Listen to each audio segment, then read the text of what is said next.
In the land of the Nile goes wide, stands a man with the truth as his guide. Pen in hand and courage so bold, fighting for justice for the young and the old. Conquer leader, people's defender, breaking the chains of fearless contender. Bali willing okukola buli kimu. Kati message yange ku lunaku lwa Yidi mbasaba kakkana ku musaalo wanjagira omutonzi wo abataase gavumenti etabaagalirako ddala. Kakati imagine a country stripping too low to an extent of someone at the level of a general to involve in issues pertaining a wife who sold the land to omulamu. And then you go to start arresting people.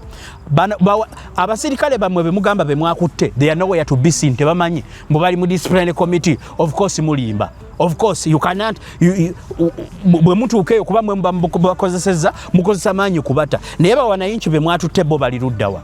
General Kyamuze ekintu mukyonoonye. Ekintu mukyonoonye. Oli musajja mukulu bye sinalabo obirabye.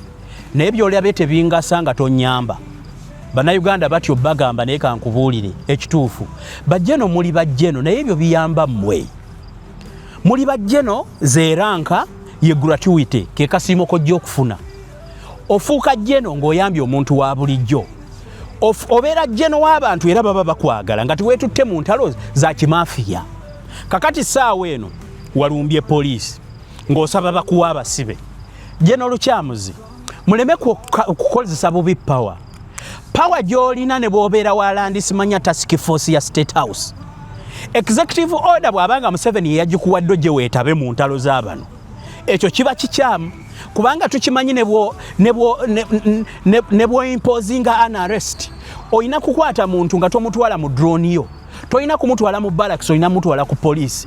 Police yekwata abantu ba bulijjo, yensonga lwaki mwagala okuleeta ekiteeka ky'abannamagye, era ne bwali bakutte balitwaliddwa ku police. Procedure kati obuyaye bwa police fe tubumanyi. Newankubadde obuyaye bwa police gye buli, but we have lived with it. Police all over the world ebeera ne challenges naye abantu zibeeramu. Kakati you cannot say General Kyamuzi nti olumbye police osaba abantu babakuwe ngaani. Mu mandate y'amagye mulimu okutwala wanayinchi omusibireyo. Oyagala kuŋŋamba nti nno mu tteeka lye mwayisiza ery'amagye bano bagenze ku ttaka nga balina emmundu wabasanze n'ebyambalo by'amagye. No! It is useless until you become useful to us, the wananchi. Can you imagine being a general and doing such things does not make you a general in the eyes of the people. It is just a rank that qualifies you for a salary, that qualifies you for retirement benefits. But for us, someone is a general when he does things of the generals that help the civilians. We don't benefit from your rank. No. Ugandans might not tell you. But you cannot tell me bannayuganda nti omusajja kale yayitiddwa. Mumbuulire mirundi emeka ab'amagye abo gye bajja ku nsonga z'abanaku. Kankuweeyo scenario emu. Ebusunju eyo gye bayita Namigavu. Waliyo ekikazi ekibbi ekyajjayo bakiyita Nduhukire Naume. Nduhukire Naume yajja agamba girlfriend wa former ISO boss Afande Kaka former ISO boss kyayingira mu family eyaba ekika ky'empeewo abaganda bayita mu kika ky'empeewo nga kigamba mu State House ekisindise kyaveeyo wammwe mu State House ekisindise kijje mu Land Wrangles ezaba ekika ky'empeewo Namigavu genda y'obuuze. Bwe kyatuukayo ne kigamba mbukikolagana ne General Isoke. Owulira obuyaaya bwammwe ab'amagye. Bwe kyatuuka ne kifuna bawikirings abayaaye mu family newankubadde baali ba family. The lady went against neyewo omulimo mbw'ogw'okugaba ettaka lya family y'omugenzi Mugambe. I was there. Tukebere baani abalina ebyapa by'amafuta buli wamu pipeline wegenda okuyita mwagulawo naye muli bayaaye basajja mmwe. Eggwanga mulibbye naye temukkuta. Eggwanga mulibbye naye temukkuta. Bw'ogenda n'okebera abantu buli layini wali wagenda okuyita amafuta mu compensation basirikale be baagulawo. Olw'okuba mmwe mwafuna prior information nti wagenda kubawo project y'amafuta. Museveni yatusuubiza 226 amafuta lwe gagenda okujja tegajjanga. Already bali mu kusema amafuta beeyagala. Esente bazikozesa bubi. mwe kati nammwe babalekerawo akatonda ne bagaa kakati obuyayi waffe katubutwale mu ttaka. General Kyamuzi nkubuulira abantu bonna b'okola nabo bajja ne babba abantu ba bulijjo mu mannya gammwe. Kakati ekikazi kyakwata Mpiima David n'omuntu gwe kyali kikolagana naye omuyaaye mu famire yali ayitibwa Japan yafa. Mubuuze omukazi oyo Japan yafa ki nga Japan yali mulamu nga tannakolagana naye mu bubbi bwa ttaka. Media Choice Television, its presenters, associates, and affiliates may not be liable for views shared on this program. Age restriction and viewer discretion is advised. Silence, no threat can shake the voice of the poor you'll never forsake. They try to scare you, they try to hide. Mbalamusizaako mwenna bannayuganda, yenze Emmanuel Kanka Kapita njozaayoza bannaffe Abayisiraamu olw'okutuuka ku lunaku lwa Idi. Bw'oba obadde tonnasaala woolabidde puroguramu eno obanga omaze okusaala olw'okuba nti ensi eno abantu betuweereza bali mu time zones ez'enjawulo, oyinza okusanga ng'abamu Idi baagisadde edda ng'abalala temunnasaala. Alabye vidiyo nayo nga tonnasaala, nsaba okwata omusaalo gwo osabire nnyo Abasiraamu abali mu Uganda. Mu Abayisiraamu abali mu Uganda kyali badde nga mukisomesa n'abaana bammwe abato abakayiga okusaala. Bakuba amavi basabe nnyo muwone gavumenti etabaagala. Kirabibwa ne ba Emmanuel baffe ba Peter abamu betwogera ne balowooza tubagulako buganzi. Nedda. Omuganda agamba n'ekitabo nze kyensoma ekitali kyammwe kya Busiraamu kigamba tunaabalabiranga ku bikolwa byabwe. Ebikolwa ebikolebwa ku Basiraamu buli muntu akiraba kya mazima. Kyenva nkowoola buli omu mu nsi gy'oli ng'oli Muyisiraamu. Kozesa omusaalo gwo owanjagire Mungu abawonye gavumenti etabaagala, kubanga bano bakiraze kyere bali wiringi okukola buli kimu. Kati meseji yange ku lunaku lwa Idi mbasaba kakkana ku musaalo wanjagira omutonzi wo abataase gavumenti etabaagalirako ddala. Ebikolwa byonna bye bakola eby'okubawaayiriza n'okubateekerateekera enkwe z'omulabe, simanyi mu muyitaani, saagala kusobya, neegendereza nnyo okwogera ku madiini g'abalala n'entegeeza sitaani. Ebikolwa byonna bye babateekerateekera bibalabisanga nti oba Abasiraamu babi. Ate nga munnange si bwe kiri Omusiraamu, enjigiriza yammwe ffe abategeddeko era abaagala okumanya tugimanyi. Omusiraamu yeeyisa bulungi ku lw'okwagaza abalala okukyuka bamufaanane. Kati bano ababawaayiriza nze ndowooza ne batuuka n'okuteega bbomu. Oli ava eri agambe mbu Aisha muwala wa Abdu Shakuru mukazi wa Muzaffaru yatuula ku ppiki ya Yusufu bakole obulaba ab'amadiini abalala. Ebyo mubiraba mwenna bintu bya kiyaaye. Naffe abakola content waliwo yampeereza message n'aŋŋamba mwe ba street simanya ba street bloggers tewetaaga kuba ku street kulaba injustice. Era tubasaasiddeko nga tuwanjagira Mungu ntutta obudde buwanvu, si ye topiki y'olwaleero, naye mbasaba ne ssekusaba yenna mukozesa amaviivi n'omusaalo ogwo mwogere ne Katonda wammwe asalewo abataase ku kigavumenti ekitabaagaliza kalungi. Eno ensi yafuuka global. Eno ensi tekyaliko madiini, tekyaliko ani Katonda omutegeera bw'omutegeera. Era be-extremist abakitwala ewala abo boomanya nti eddiini gye yagisomera yagisoma bubi. Naye ate era n'obukyayi obujja wakati w'amadiini bukulyetingibwa bano. Mbasaba nga nsembayo ennyanjula yange muleme kukitwala wala. Si ffenna nti tetubaagala, abatabaagala kakundi ate kabikozesa lwakuba projekiti zaako mwe kajja ebyenfuna ebisobola okwongerayo obukulembeze bwabwe baabulwa kye balwalingirako. Kati Obusiraamu bwafuuka ekyokukozesa buli we baagala okunoonya ssente mu kuteekawo projekiti ezibayambako okuddukanya amagye, ezibayambako okwefuula nti nno bakola mpalaniraako. Kyokka munzikirize na kano nkayiseewo. Omanyi munnange waliwo olugero lw'Abaganda olugamba nti oba kiini kibi kijjukirwa malima. Ojja basanga mu mizikiti kati nga baagala buzindaalo kwogera. ate abasiraamu mwakola nnyo kubanga kyemmanya abakulembeze abali mu Uganda leero segenda kuba njiri mbabuulira bulumi bwange kuba nange mbagamba ndi muweereza naye nnyina obwongo nange ntegeera ate nnyina obulumi eri eggwanga. Mwabaleeta mu buyinza nga n'abaliko kati abakulembera be baali bakasimu baabakozesa kati baabasuula. Mwabateekyawa mwabaaki sibatuma ku kufu kugenda mu butujju mbatuma okusaba okukka wansi okufukamira okusaala n'okuwanjagira Munyazi Mungu. Mungu abataase kigambe Munyazi Mungu nange nakiwulira buwulizi temunkwate ensobi. Kati ekirala abantu abasupportinga struggle yaba bayiribya saawa eno baali ba Gaddafi baali basajja Bayisiraamu bakola nnyo okulaba nga saawa eno bo kye bayita obuki kye bayita naali balazeeko kazimbe kano nga kaaka bulungi kibizimbe by'Abasiraamu Mungu yabawa emaali naye kankive kangende maaso. Abantu nga Gaddafi baateeka gavumenti zino mu buyinza era ne bwe zajja mu buyinza baaziwagira nnyo nga baziteekamu ssente bafuba okulaba baziwa projects essente ezitaliiko magoba naye ndowooza mulaba ekisa kyammwe gye kibatuusizza eyo yensasula y'endogoyi kusima kw'endogoyi eba tteke ekkuba tteke.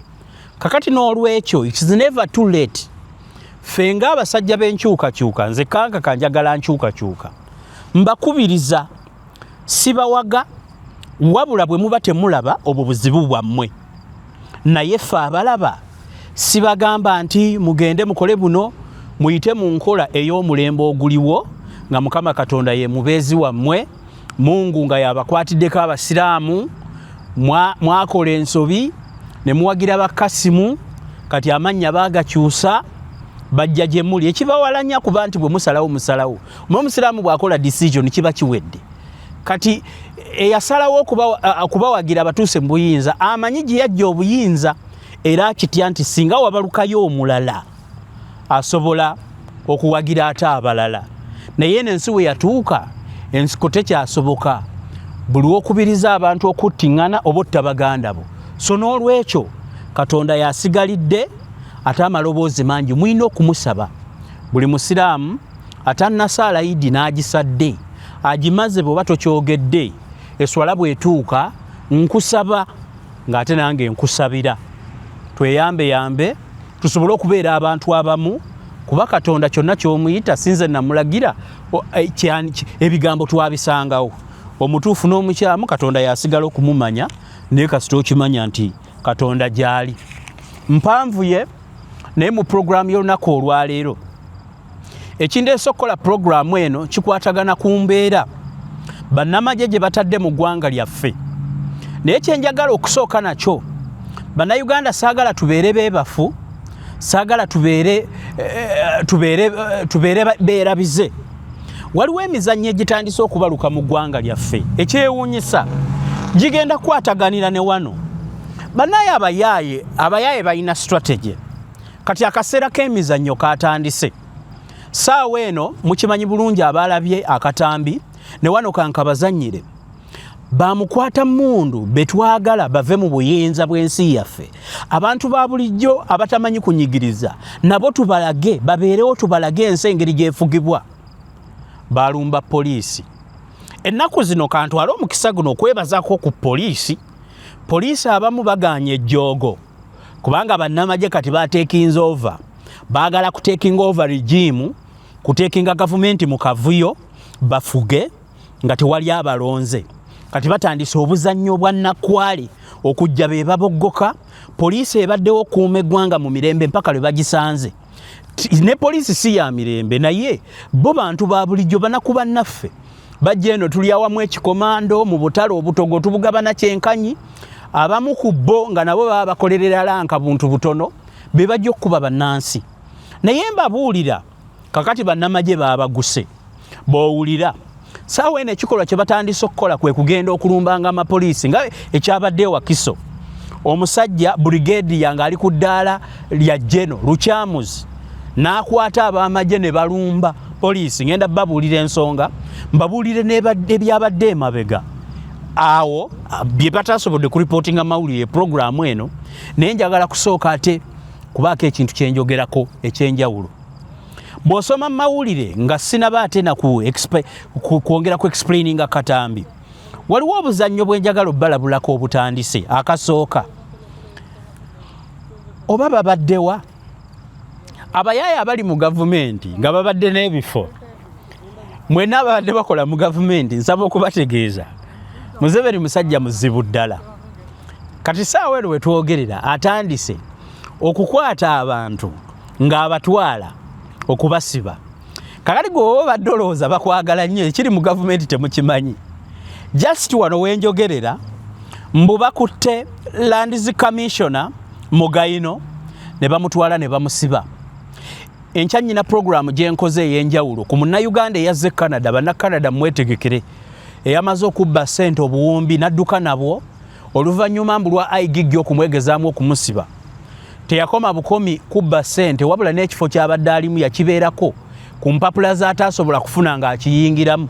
Olwamutegedde n'alikwatako n'adduka, n'obuyaaye bwe n'adduka ne ssente. Omanyifu amawulire tuliwo kubabuulira, naye ka ŋŋende ku kino. Nsaba okutegeeza bannamagye omuli Afande Magezi gwe ng'omwogezi w'amagye ntuusize obubaka. Nga bw'oli munnamawulire munnaffe ntuusize obubaka otegeeze bannamagye nti buli kye bakola tukiraba.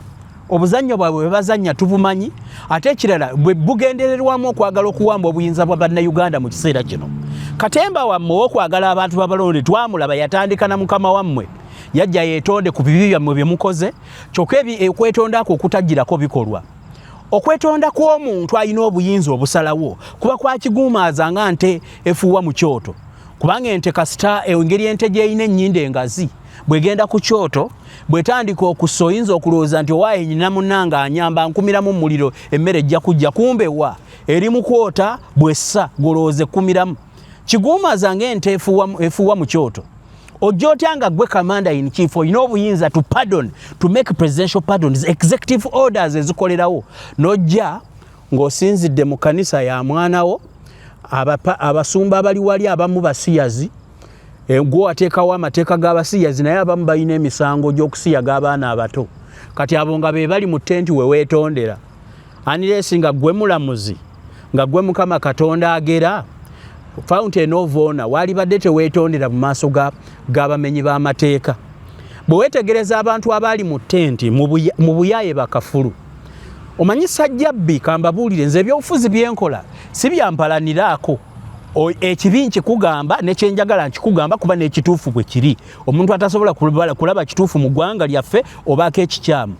Sajjabbi teribulako kalungi kaalyo. Muhoozi alina ebintu byakoze, kamanda w'amagye mubi mu bintu ebisinga, era nze siinaako wengenda agamba nti oba mulungi, naye mu bubi bwe alina ekintu kye yatwitinga ne kitukola bulungi. Kye kiki? Yawa obujulizi ku mukoowe nti mububbi si mubbi mulwadde. Yakola tweet n'agamba mbu yali awolereza mubbi we owuwe naye ng'akuba ate omubbi wa kitaawe. Yagamba mbu oyo lwabwogo obubbi bwaliko muzeeyi lwaki weekubye ebifaananyi n'ababbi nakinkunga mukwano gwange wamusiba. Era twagenda okulaba nga mawanda gwe bakwata ne billions mu nnyumba bamutadde.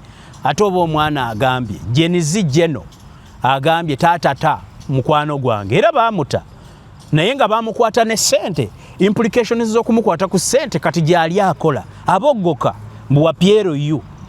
Mu ggwanga eryaffe weetaaga kuba mukwano gw'oyo ali mu buyinza okusobola okusurvivinga buli kimu. Politics yayonoonye ensi yonna. Kiki mbadde nkugamba nti Sajjabbi teribulako kalungi kaalyo.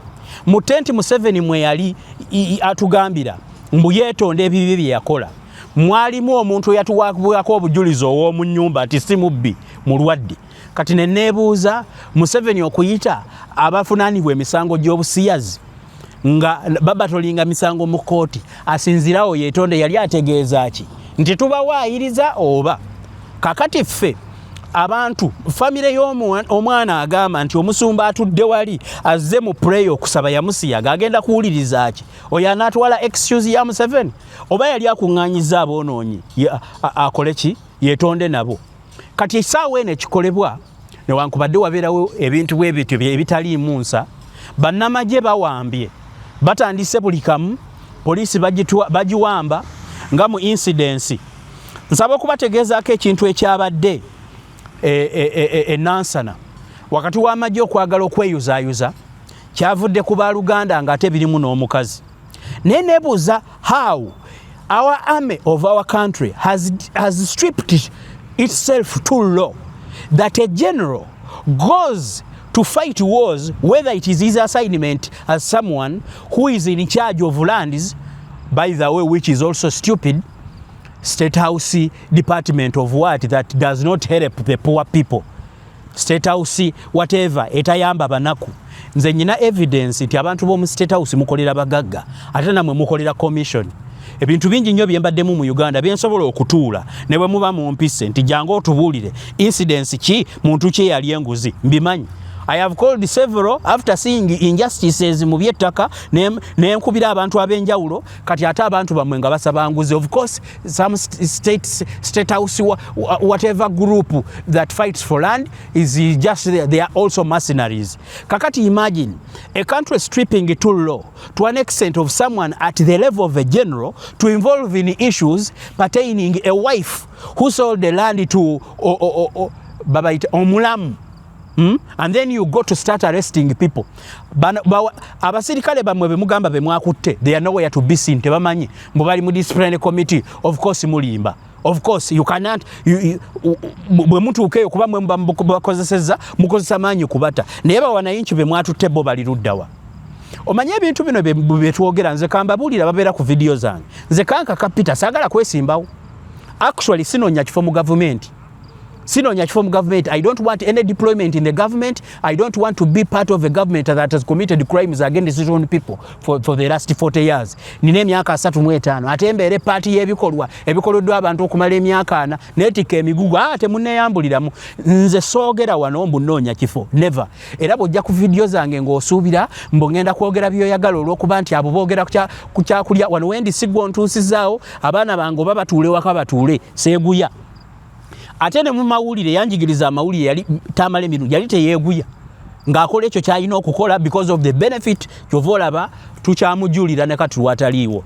I'm trying to tell you Ugandans the incident where soldiers fought to extent of shooting at each other ne batuuka okuweereza military trucks okutaasa agundi to a level of a brigadier general Mwami Luchamuzi. How do you strip too low to going into a land law okugamba okukaanira kw'ettaka okulimu omukazi eyaguza mulamu we ettaka. Kambabulire story. Omwami bamuyita Mwebesa, abantu b'e Nansana mumumanyi bamuyita Mwami Dondo Michael nannyini Kenjoyi supermarket eri awo opposite akatale. Mbu ono Dondo Michael ettaka eryabadde likubya abantu amagye agalina okusavinga national interest gagendemu galwane entalo z'omukazi eyaguza mulamu w'ekibanja naye mutuswazizza basajja mmwe nedda. Agamagye ge mulaba ezo sente ze muliko sente za miwa omusolo ne bwe mutazijja kuve muzeewola ne tusasula oluvannyuma. Siffe twabatuma mu magye okugenda okwambala ebyambalo walironzewo bwa dokita. Amagye is service delivery is a calling.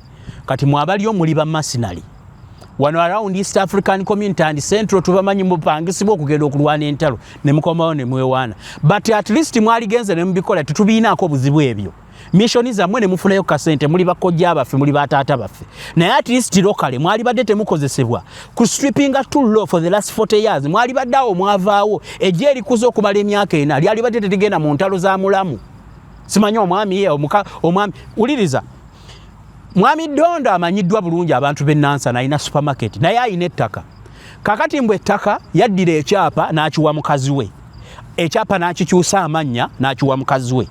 Kakati mukazi we mbu n'akwata ekyapa kye kimu ettaka ono yalikyusa n'awa mukazi we nti ate mukazi wa Dondo Michael Dondo Mwebesa mukazi we n'aguza muganda wa Dondo ayitibwa ani Anthony Malomba ettaka.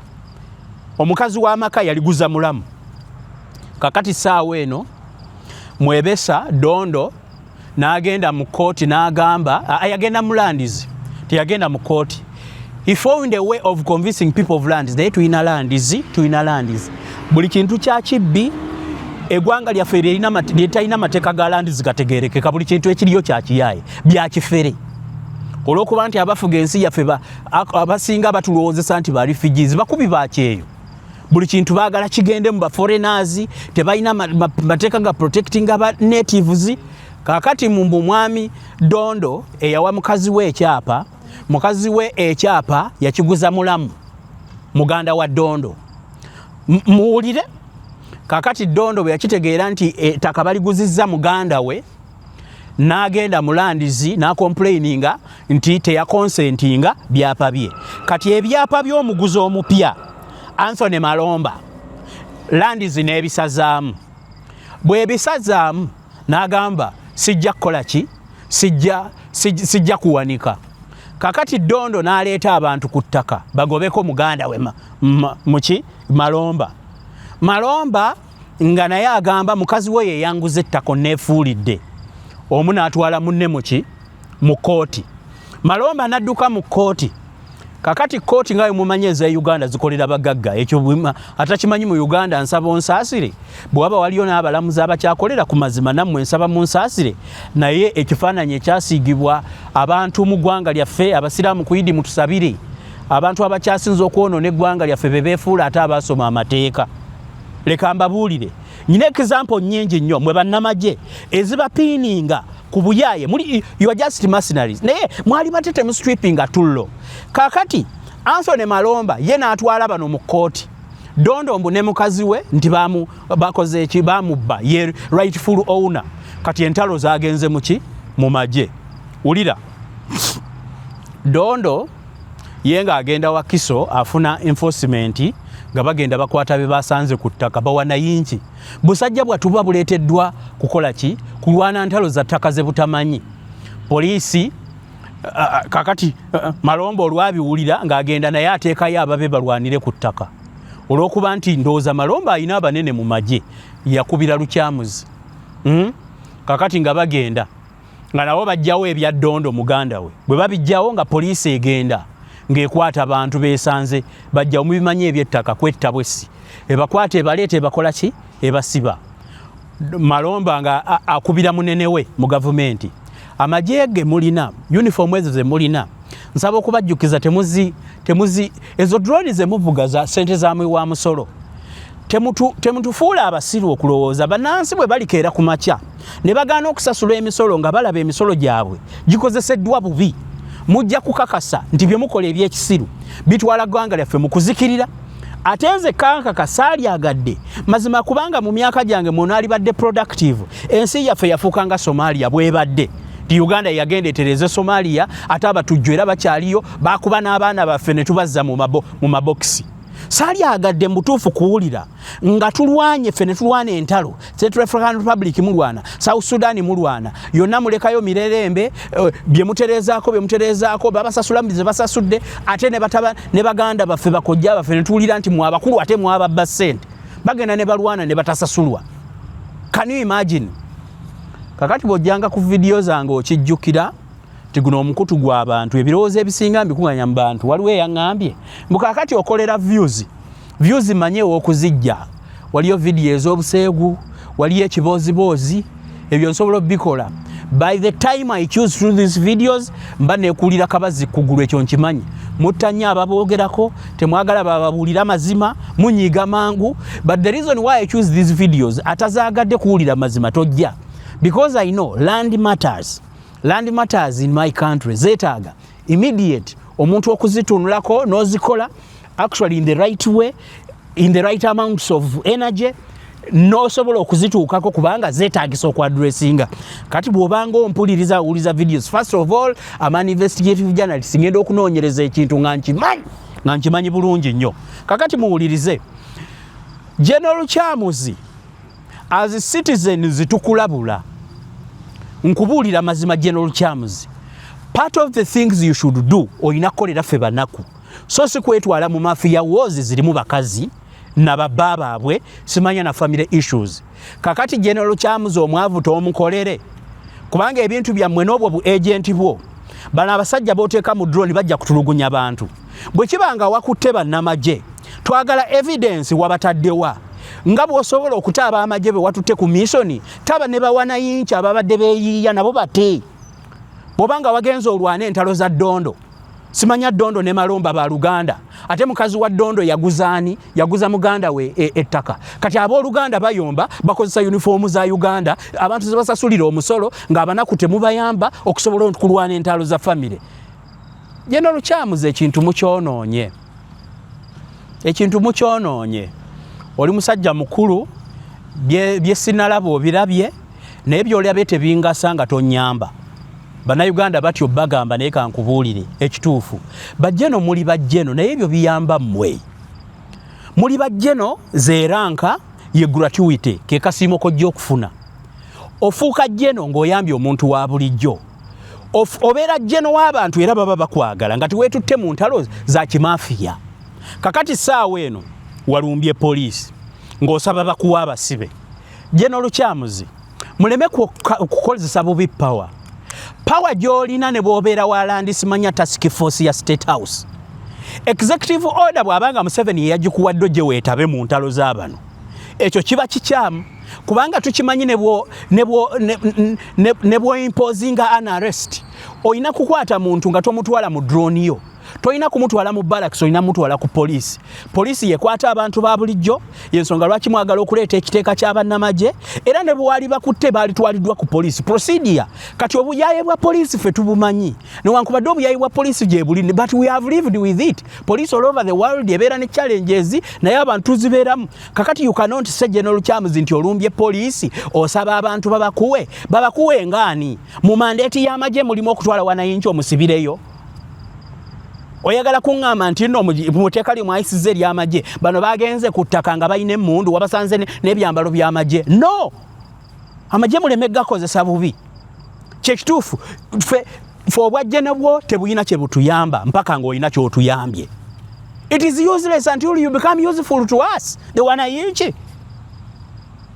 Can you imagine being a general and doing such things does not make you a general in the eyes of the people. It is just a rank that qualifies you for a salary, that qualifies you for retirement benefits. But for us, someone is a general when he does things of the generals that help the civilians. We don't benefit from your rank. No. Ugandans might not tell you, but you cannot tell me Bannayuganda nti omusajja kale yayitiddwa mumbuulire emirundi emeka ab'amagye abo gye bajja ku nsonga z'abanako kankuweeyo scenario emu eno I was there General Kyamuze kankuweeyo scenario emu ebusunju eyo gye bayita Namigavu waliyo ekikazi ekibbi ekyajjayo bakiyita Nduhukire Naume. Nduhukire Naume yajja agamba girlfriend wa former ISO boss Afande Kaka former ISO boss kyayingira mu family eyaba ekika ky'empeewo Abaganda bayita mu kika ky'empeewo nga kigamba mbu State House ekisindise kyaveeyo wammwe mbu State House ekisindise kijje mu Land Wrangles ekisaba ekika ky'empeewo Namigavu genda y'obuuze bwe kyatuukayo ne kigamba mbu kikolagana ne General Isoke owulira obuyaaya bwammwe ab'amagye bwe kyatuuka ne kifuna bawikirings abayaaye mu family newankubadde baali ba family the lady went against neyewa omulimo mbu ogw'okugaba ettaka lya family y'omugenzi Mugambe. I was there kakati kankubuulire waliwo mbu omuntu eyali awamba ettaka nga bamuyita Ddungu Bbuuza ng'ataddewo simanya ttera biki njagala ebigambo bino byenkugamba ogenda obibuuza agaba oba yakyali CID waawa w'Emityana. Everyone knows that issue but they keep quiet because bakazi bammwe nammwe mubasindika bajje bababbira ettaka naye mukolera bagagga. Kakati ekikazi ekya Ihiya Nduhukire Naume ekyakolako ne Jeno Kayihura emirembe egyo gye kyakolako she was a crime preventer. Namulabako lumu ng'ayambadde simanyi ebyambalo kyajja kigamba mmwe mukitumye kya State House naye ekyasinga okunnuma kyayingira ettaka ly'abaana acres 8 ne kisooka kyegabirako acres 30 mbukikola mirimo ne bakwata emiliyoni ezasukka mu 5 ne bazikiwa nga kigamba kizireetera mmwe General Kyamuzi sako ne General Isoke tubalinako obusungu lwakuba abantu tebabagamba manyi bwe mutavaayo abantu batavaayo kubagamba kati let me tell you ekikazi bwe kyayingira ekyo simanya nduhukire kibeera katooke Nansana eye Nansana ne Wakiso mutaddeyo obubbi gwe kennyini mwade mugenda kwekubira amasasi Nansana n'ekyo ekikazi kibeera katooke simanya katooke kyagenda ne kikwata abamu ku baana aba family ne kimukwata ne kimusiba eyo gundi ebusunju eyo waliyo ekomera ndyerabidde baliitaani imagine omwana owa family eyali awakanya nawuma okwegabira ettaka mbu ng'agenda ditunda era aliguza omusajja Munyarwanda nga yalitunda simanya miliyoni 2 ekikazi kyajja mbu kigenda kubayamba ne bakikwatiranga kashi ne bakimuwa nga kigamba kiva wammwe simanya wa Lukyamuzi simanya wa General Isoke 2023 I think 2023 I was involved I know Nansana eyo mujja kwettirayo Nansana Wakiso obubbi bw'abajeno bonna abaagala okubba ettaka liri Nansana Wakiso mutandise okufuluma Kampala kubanga wa bbeeyi Nansana kati afuuse wa bbeeyi mugenda mpaka Busunju muli Bukomero mugenda Hoima ate siyo wava amafuta tukebere baani abalina ebyapa by'amafuta buli wamu pipeline wegenda okuyita mwagulawo naye muli bayaaye basajja mmwe eggwanga mulibbye naye temukkuta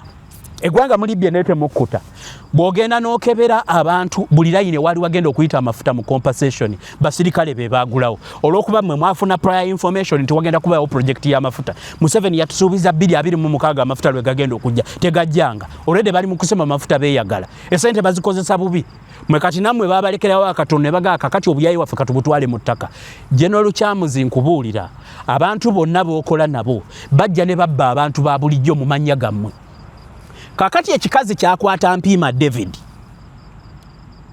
n'omuntu gwe kyali kikolagana naye omuyaaye mu family yali ayitibwa Japan yafa mubuuze omukazi oyo Japan yafa ki nga Japan yali mulamu nga tannakolagana naye mu bubbi bwa ttaka omukazi musajja yafa died heart something naafa yakutuka kyafuna omusika ne kimukozesa n'ayita enkiiko twatula mu nkiiko okutabaganya abantu leka mbabuulire basajja mmwe temuyamba bw'oba oyagala General Kyamuzi nja kuweereza ebbaluwa gye nawandiikira Afande Mugisha OSFC oluvannyuma lwanduhuukire nawe mugamba nti ava mu State House nja gikuwaako kopi natambulayo emirundi 2 nga mpanjaga nti ekikazi kigenda kutta abaana b'abantu olw'okuba kyagala ttaka n'akozesa babbulooka abantu ne banyigirizibwa ne bakkiriza nti kale tukkiriza tulikuwadde teyakoma ku ekyo n'abaali bawakanya n'abasiba omwana n'akwata mu kika ky'empeewo n'atiisatiisa bamuzeeyi omwali bamudyebo bamusoke n'abasigadde sijja boogera kanjogereko abo 2 kubanga yatirimya musoke mpaka kati musoke Daniel yeekweka ekikazi ne kijja ne kigamba mbu omuyaayo oyo ne kigamba mbuze simanya ex girlfriend oba ex girlfriend wa Afande Kaka simanya kikolera General Isoke buli kijja mu meeting hello Afande Isoke I'm here olwabba sente ne kidduka kati kigenda kubbayo birala kambabuulire mmwe abasirikale muliwo at the mass of the wananchi abantu ba bulijjo tubirabye regimu zinnyingi Poland Yugoslavia biki mwate bannamagye mubimanyi nnyo mumanyi bwe bigwa omuntu aba akyasekasekawo abantu ba bulijjo ne kibanyiiza omuganda alugera nti ewafiira omuzira tewaba nsiitaano awafiira omuzira tewaba nsiitaano osobola olijje n'osobola okutegeera eyali enfa ya Kaziini bwe mumanyi bingi n'otusinga Kaziini yalwana nti Dulaluye yamukuba akatayimbwa osobola okitegeera kati olunaabatwala temulumanyi ate mu Buganda luli ku ttaka Museveni akimanyi bulungi kyovola bajja okwetonda olw'ebibi byammwe akaddiye alaba amagenda gayinza okugendako ebikolimo ajja afuna okusaasirwa olw'ebibi bye mukoze kyokka ate nammwe abaali emulatinze ekikolwa Museveni kye yakola nammwe ne mwetondera wamu nawo osanga Abaganda n'abantu ba Uganda banakikonsideringa mwasitudde enkundi na buyaaye na kulwana ntalo za bika kakati Dondo saako noono simanya mali biki Anthony gwe mulwanirako mulyoke mulumbezi poliisi. Abo abapoliisi si nti basajja balungi nnyo, naye ffe abantu ba bulijjo poliisi tujagala, bwe mbadde temukimanyi. Kati ebintu mu byononye kubanga bali enguzi oluusi bagirya n'abantu ba bulijjo, kubanga ewali omuntu alidde enguzi wabaawo n'agigabye. Kitegeeza omupoliisi akasaati kemuba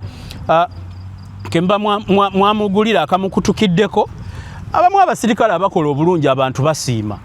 Abali b'enguzi nabo weebali, kuba enguzi ewaffe mwagirigolizing eringa y'engeri omuntu gy'asobola okufunamu ekintu amangu. Sometimes eyamba okuyisaawo ebyabafere ne bibaako abantu ba bulijjo be biyamba. Kati poliisi eyo gye mulumba yehandoling ebintu byammwe nga mwekwese mu barracks mulya ssente. Ate naddala mu abakulu ne barracks tembeera mu maka gammwe obwenzi kwenda wano na wali tewali kirala. Bannamagye tubamanyi. Abakazi sigala n'emyenge bye bintu bye musinga okwagala. Kakati ne wankubadde nga abantu tebabagamba, kankutegeeze ggwe General Kyamuzi, Nduhukire Naume yasiba Mpiima David n'akwata omusajja omulwadde wa pressure mu lyebo. Omusajja akwatiridde ekika n'amutiisatiisa. Omusajja pressure ne zitandiko kuba ndowooza yali ayagala afe. Ndowooza ate kati atiisatiisa omukadde gomanyi nti alina pressure aba agenderera ki? N'atandika okukola enkwe. Kumbe bamulaba. Kakati ekyo ekikazi ne kikwata omwana w'abandi ne kimusiba. Amaka ge ne goonooneka, yali muvubuka wa myaka 3 something, okumala omwaka mulamba tawoza. Okumanya basajja mmwe muli bayaaye. Ekikazi kyasiba omwana ne kikolagananga ne state atone ekikazi, ebifaananyi byonna mbirina, amalombo n'ebyagentinga nga mu kooti, ne ntuuka okuwulira nga neetaaga bannange omwana muyambe, ne munoonyeza balooya nga ŋŋendanga ne nvuga emmotoka yange buli mwana lwe bamuleeta mu kooti, naye nga kyagala kubba ttaka era kyalibba ne kiriguza omusajja Omunyarwanda. Wulira, obutemu ne butandika ne kikwata akavubuka bakayita Kagame nga yakulira obutemu, n'ekisajja ekirala kikomu eyo famire ne kikozesa bagabane ssente ez'amusema baali bakiyitaani seki maama amanya ngeerabidde, naye nakwatako Kagame. Nduhukire Naume n'atunda ettaka ly'ab'ekika ky'empeewo. Owulira, n'asiba Mpiima David omu ku ba beneficiaries, n'akozesa Japan, lwakuba Japan yetakwa, naye musajja Muganda abali mu kibuga Kampala mumanyi. Japan n'afa on the way ng'ali mu ttiimu y'abali okunyigiriza abaana ku byobugagga byabwe. Ettaka lyawo lyonna ne balibba. Abantu abamanya ebufuzi mumanyawo ewali ettaka eriwandiikeko ekigambo simanya Isbat University, ero nalyo libbe. Bannamagye be bakiri emabega, nalyo libbe. Baalisiba lyonna akatimba baalibba. Abantu ba State House basiiba balirambula, ani ali emabega wa ttaka lino baagala kulibba ddimalawo. Mwayisaamu ettaka, abantu ne mugana nobba liyirira ssente ezayisaamu oluguudo, abali emabega w'okulibba bava mu State House. Kati Wakiso yonna yajjula obuyaaye n'obubbi, kati mutandise okwekuba. Kubanga abantu ba bulijjo babalese mubabbe buli kimu, abantu ba bulijjo babasiriikiridde naye temuyiga. Nsaba okutegeezaako General Kyamuzi, ekirungi oli Lukyamuzi, ebigambo byenjogera obiwulira.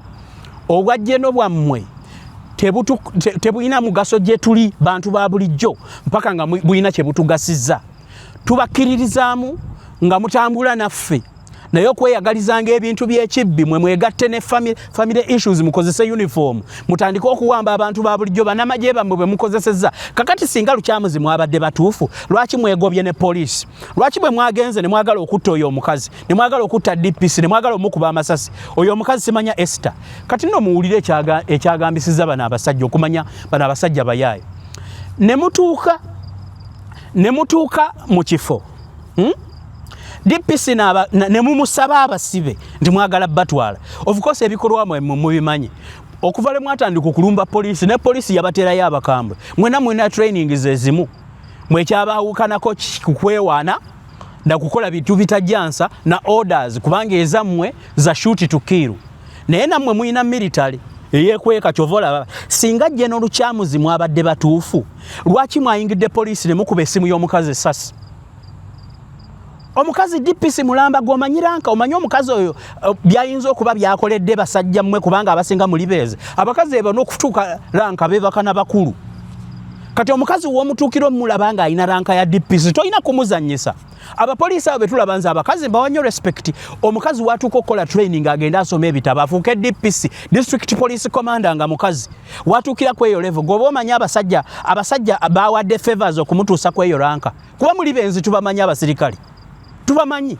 Bakojja abaffe gye bali, bajjajja abaffe be bali, mwatuuka n'okuteekayo amateeka nti omuntu bw'alwala sirimu mu majja afulume. Lwa bwenzi. Naye kaakati omukazi atuuse ku bwa DPC muyingidde poliisi agezezaako okukubira abantu abeebuuzeeko mukutte mukubye simu bunono bwogenda nabwo simanya pwe oba kali kulanka ki akagikubye omukazi essasi oba kali kulanka ki obwo obujegajega bwamwe mutambula nabwo.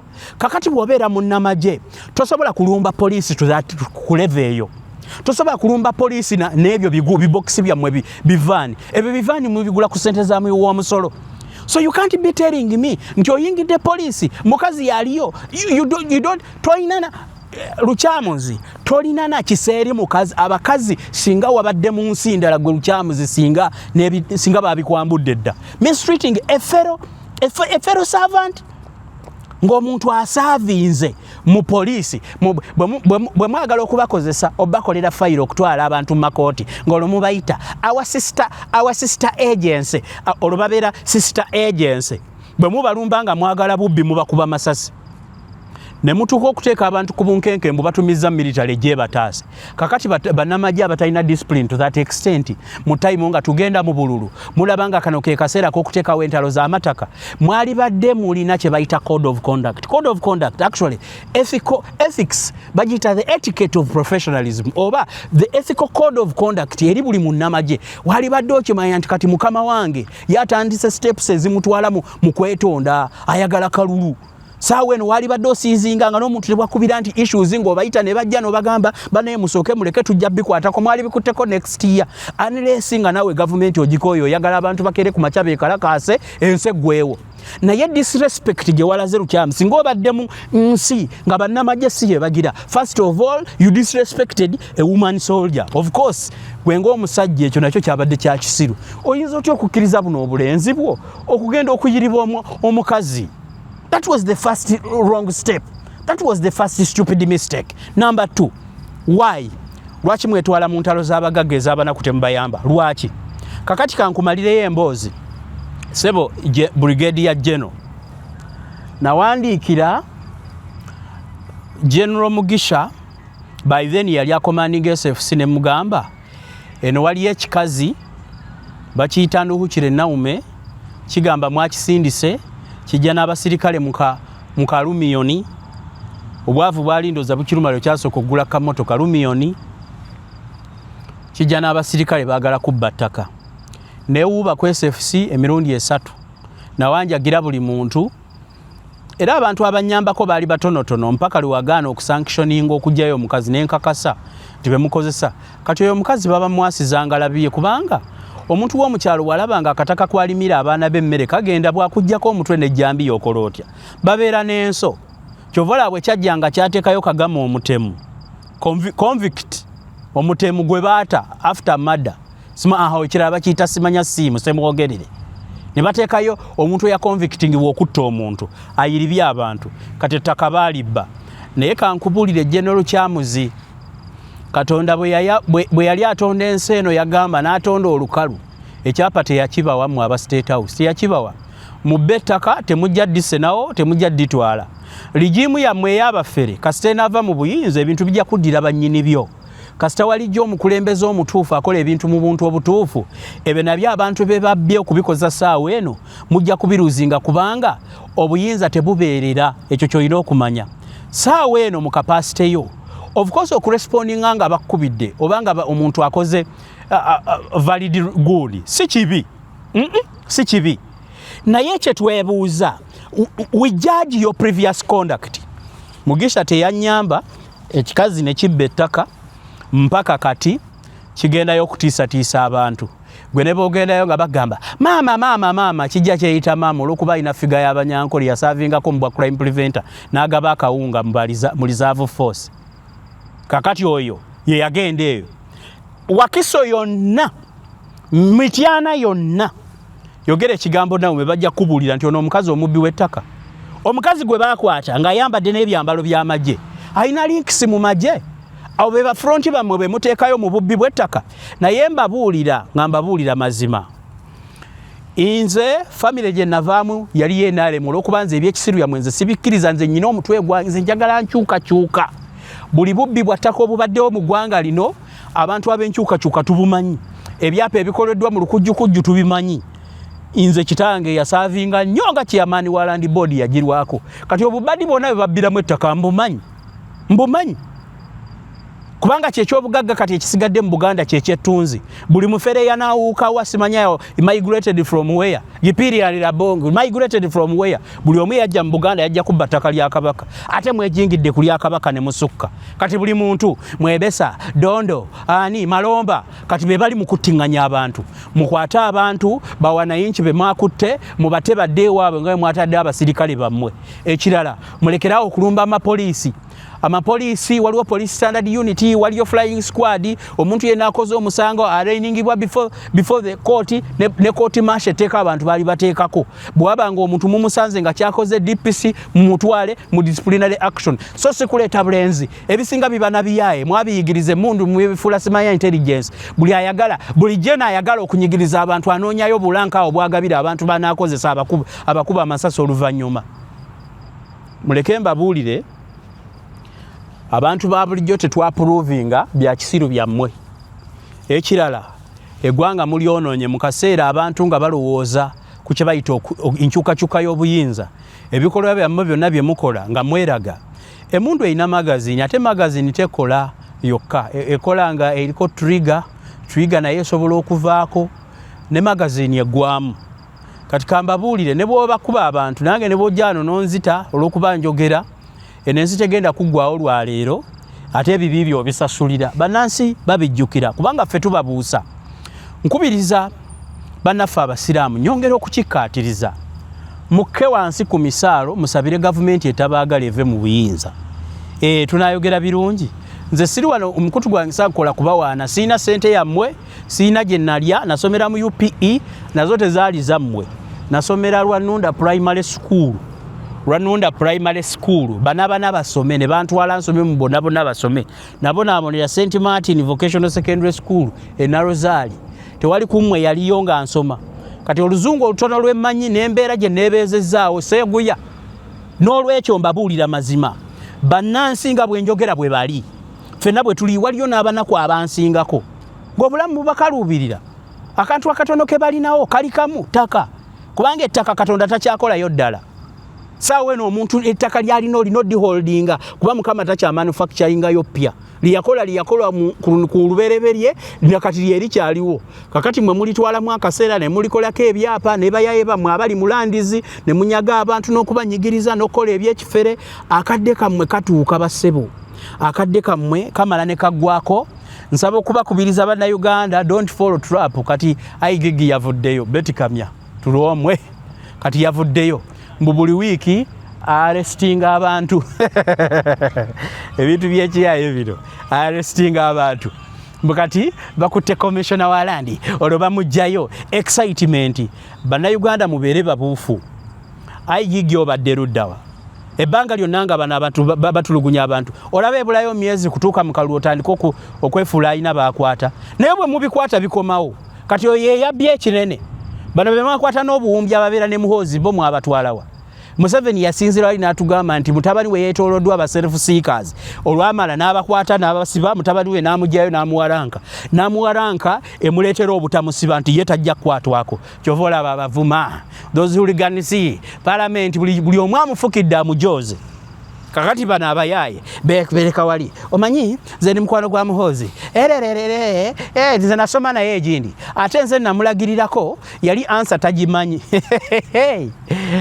muhoozi musirikali abasirikale tebeesigwa lwakwagadde akukima tebakolekako omukwano kakati mu abasirikale n'abantu ba bulijjo be batwala mu bintu by'ekisiru mu bikole akaseera kammwe kagenda batuukirira bakulu mujja kukisasulira yenze Emmanuel Kanka Kapita mbasabira abantu abatanategeera ddiini obusiraamu busingako bwategeera nze omanyi njogera mazima, engeri gye bakwatamu obulamu, engeri gye batunulamu n'ebintu ebimu.